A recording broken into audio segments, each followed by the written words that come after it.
BJP विधायक हैं पश्चिमी उत्तर प्रदेश से संगीत सोम। संगीत सोम के घर पर हमले के मामले में उनकी सुरक्षा में तैनात 5 पुलिसकर्मियों को सस्पेंड कर दिया गया। दरअसल हुआ यह कि कल रात मेरठ में संगीत सोम के घर पर अज्ञात हमलावर ने फायरिंग कर दी और अब तक हमलावर का कोई सुराग तक नहीं लगा पाई है योगी की पुलिस। ये तस्वीरें मेरठ के सबसे सुरक्षित माने जाने वाले कैंट इलाके की हैं।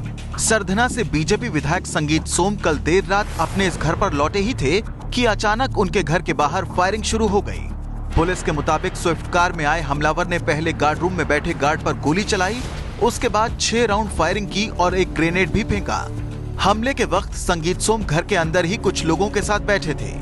धमकी मिली थी, वो तो विदेश का नंबर था उसमें कोई, और उसमें यही कहा गया था, एग्जैक्टली यही शब्द कहे गए थे कि पिछली बार तो हमने हमला किया और बच गया, अब के नहीं बचने देंगे। और अब अगर सारी बात को सोचते हैं तो ये बात कनेक्ट करती है सारी कि हाँ ये ऐसा कहा गया था और ऐसा करने की कोशिश करी गई है। हमलावर का अब तक कोई सुराग नहीं मिला है।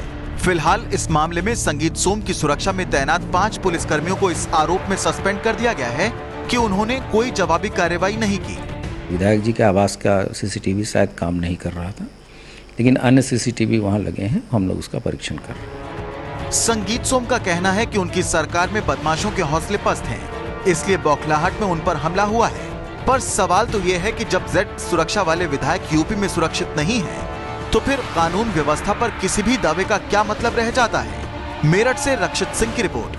ये है एबीपी न्यूज, आपको रखे आगे।